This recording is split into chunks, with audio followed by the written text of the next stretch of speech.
तुम्ही ओबीसी द्या आता, तुम्ही कोण बी दाखलाय तुमच्याकडे सध्या शिंदे घराण्याकडे, आम्हाला ओबीसी द्यायच नाही का? मग आम्ही एक लक्षात घ्या, माढा तालुक्यात 44 गावांमध्ये कोणते दाखले आहेत की 44 तुम्ही ओबीसीत असताना आम्ही ओबीसी एकट्या गावात नाही, आमच्या गावात गावामध्ये पोटऱ्यांना तुम्ही धाडस केलं, तुमचा मान ठेवला एक ठिकाणी, तुमचं उद्घाटन झालं, तुम्ही आमच्या विनंतीला मान ग्रामस्थांना देऊन आला, तर तुम्ही इथून पुढे आता गावात यायचं तर ग्रामस्थांना मराठा समाजाला विचारून गावात यायचं. कुणबी दाखलाय तर आम्ही आम्हाला नको का कुणबी दाखला? काय प्रयत्न केला तुम्ही त्यासाठी? तुम्ही काय प्रयत्न केलाय? तुम्ही उलट मराठा समाजाला विरोधच करताय, विरोध करत आलाय. एक मिनिट आहे, दादांचं स्टेटमेंट गेल्या वेळेस दादांनी माफी मागितली, आधी स्टेटमेंट दिले का नाही विरोधात? अजिबात नाही, चुकीचे स्टेटमेंट होते. ऐका आम्ही तुमच्या मागे काम करतोय, तुम्ही अर्ध्या तासाला वेगळा निर्णय घ्याला, कधी राष्ट्रवादीत तर कधी अजितदादा गटात तर कधी भाजपच्या वाटेवर, तर आम्हाला ते मान्य नाही. समाजासाठी तुम्ही काय केलं त्याचं उत्तर द्या.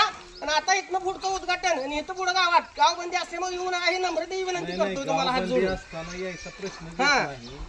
विषय आता बोलवलं असेल कुणाला राजकारणाची खाज आहे म्हणून, काय राजकारण नाही का? तुम्ही ही निधी बिधी दिला तर हे तुमचं कर्तव्य आहे म्हणून दिलाय की काय? घरचं पैसे नाही तर कोणाच्या नाही असू द्या सुरुवात. आम्ही कुठं मग आम्ही मागणीच करतोय ना, गावचा विकास झालाच पाहिजे. आम्ही मागणीच करतोय गावाच्या विकासाला आम्ही विरोध करत नाही. आमच्या समाजाला काय केलं आमदारांनी आम्ही विचारतोय. आता तुमचं आमचं बंधन आहे, समाजासाठी काय केलं विचारतोय आम्ही. विकास करा ना, सरपंच करू शकतो, उद्घाटन सरपंच करू शकत नाही. कुठलं काय नाही, मुद्दा मांडलाय का? त्याचा व्हिडिओ आहे का? असं 100 पत्र आहे आमची बी, 100 पत्र आहे आमची बी. यासाठी विरोध केला बाबा. काय का 15 वर्ष झालं तुम्ही प्रतिनिधी आहे त्या मतदारसंघाचं. तुम्ही समाजासाठी केलेलं एक काम सांगा आम्हाला, समाजासाठी केलेलं एक काम सांगा फक्त. ऐका 2 ऐकूया आम्ही मिनिट. तुमची 4 गावामध्ये शिवस्मारकासाठी 25-25 लाख तुंगत मध्ये आहे काय? तुंगत म्हणजे मतदारसंघ तुंगत गाव म्हणजे अहो एकटं मग एकट्या तुंगत गावाने विरोध केला, तुम्हाला बाकी गावात दिलं की बघते नाही. तुंगत गावामध्ये जर मागितलं असतं शिवस्मारकाला तर हिचं निधी दिला. आम्ही सगळं मागितलंय, सगळं केलेलं आहे. पण ऐका लोक कुठे असू द्या, ऐका ह्या पुढाऱ्यांनी सारं नासवलंय. आरक्षण जे मिळलं नाही ह्या पुढाऱ्यांमुळे मिळलं नाही त्यामुळे ऐका त्यांच्या गावबंदीच्या ह्याला तुम्ही विरोध करायची काय कारण नाही, त्याला पाठिंबा देऊ आपण. तुम्ही गाव लेवलला तुमच्या पुढून करा उद्घाटन, आम्ही करावं असं पण काय नाही. केलं एक उद्घाटन, त्यांनी काय सांगितले त्यांची भूमिका, तुम्ही गावात आलाय तुमचा मान ठेवलेला आहे. आम्ही पहिलं उद्घाटन तुम्हाला करू दिलं. त्यांची भूमिका जी आहे ती आपण पाळू ना. काय कशासाठी विरोध करायचा?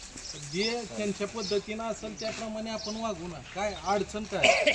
तुम्ही गाव लेवलला गावातल्या सरपंचाच्या हस्ते नारळ फोडा, काही अडचण नाही. निधी अजून मागा, निधी आपण मंजूर करून देऊ.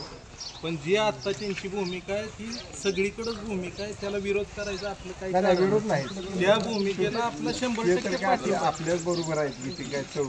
त्याच्यामुळे त्यांचं काम ती करते, ती योग्य करते, त्याला पाठिंबा देऊया आणि आपण मार्गस्थ होऊ. बाकीची जी काही भूमिपूजनाचे कार्यक्रम आहे ती गाव लेवलला तुम्ही करून टाका. काय